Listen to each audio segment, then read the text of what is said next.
युधिष्ठिर बोले, देव देवेश्वर, मैं पूछता हूँ, मार्गशीर्ष मास के शुक्ल पक्ष में जो एकादशी होती है उसका नाम क्या है? कौन सी विधि से तथा उसमें किस देवता का पूजन किया जाता है? स्वामिन, यह सब यथार्थ रूप मुझे बताइए। श्री कृष्ण ने कहा, हे राजन, मार्गशीर्ष मास के कृष्ण पक्ष में उत्पत्ति यानी कि उत्पन्ना नाम की एकादशी होती है, जिसका वर्णन मैंने तुम्हारे समक्ष कर दिया है। अब शुक्ल पक्ष की एकादशी का वर्णन करूंगा, जिसके श्रवण मात्र से वाजपेयी यज्ञ का फल मिलता है। उसका नाम है मोक्षा एकादशी, जो सब पापों का अपहरण करने वाली है। राजन, उस दिन यत्न पूर्वक तुलसी की मंजरी तथा धूप दीप से भगवान दामोदर का पूजन करना चाहिए। पूर्वोक्त विधि से दशमी और एकादशी के नियम का पालन करना उचित है। मोक्षा एकादशी बड़े बड़े पातकों का नाश करने वाली है।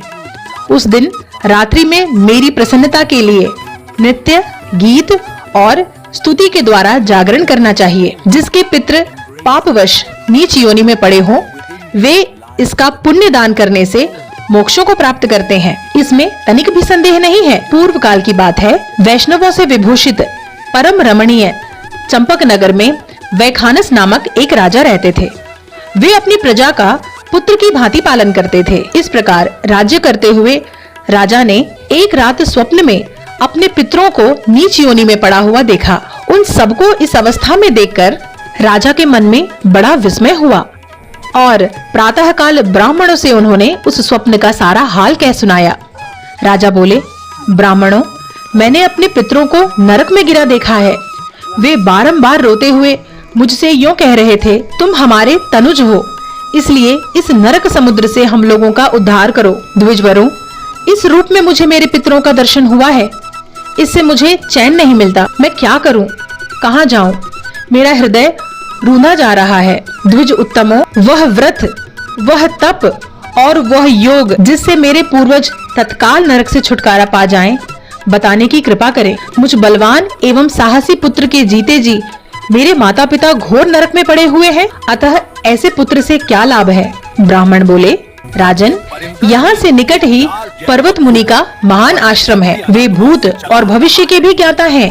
हे राजन, आप उन्हीं के पास चले जाइए। ब्राह्मणों की बात सुनकर महाराजा वैखानस शीघ्र ही पर्वत मुनि के आश्रम पर गए और वहाँ उन मुनि श्रेष्ठ को देखकर उन्होंने दंडवत प्रणाम करके मुनि के चरणों को स्पर्श किया। मुनि ने भी राजा से राज्य के 7 अंगों की कुशलता पूछी। राजा बोले, स्वामिन, आपकी कृपा से मेरे राज्य के 7 अंग सकुशल हैं, किंतु मैंने स्वप्न में देखा है कि मेरे पितर नरक में पड़े हैं। अतः कृपया बताइए कि किस पुण्य के प्रभाव से उनका वहां से छुटकारा होगा। राजा की यह बात सुनकर मुनि श्रेष्ठ पर्वत एक मुहूर्त तक ध्यानस्थ रहे। इसके बाद वे राजा से बोले, महाराज, मार्गशीर्ष मास के शुक्ल पक्ष में जो मोक्षा नाम की एकादशी होती है, तुम सब लोग उस व्रत का पालन करो और उसका पुण्य पितरों को दे दो। उस पुण्य के प्रभाव से उनका नरक से उद्धार हो जाएगा। भगवान श्री कृष्ण कहते हैं, युधिष्ठिर, मुनि की यह बात सुनकर राजा पुनः अपने घर लौट आए। जब उत्तम मार्गशीर्ष मास आया, तब राजा वैखानसन ने मुनि के कथनानुसार मोक्षा एकादशी का व्रत किया और उसका पुण्य समस्त पितरों सहित पिता को दे दिया। पुण्य देते ही क्षण भर में आकाश से फूलों की वर्षा होने लगी। वैखानस के पिता पितरों सहित नरक से छुटकारा पा गए और आकाश में आकर राजा के प्रति यह पवित्र वचन बोले, बेटा, तुम्हारा कल्याण हो। यह कहकर वे स्वर्ग में चले गए। राजन, जो इस प्रकार कल्याणमयी मोक्षा एकादशी का व्रत करता है, उसके पाप नष्ट हो जाते हैं और मरने के बाद वह मोक्ष को प्राप्त कर लेता है। यह मोक्ष देने वाली मोक्षा एकादशी मनुष्य के लिए चिंतामणि के समान समस्त कामनाओं को पूर्ण करने वाली है। इस महात्म्य के पढ़ने और सुनने से वाजपेयी यज्ञ का फल मिलता है। ओम नमो भगवते वासुदेवाय।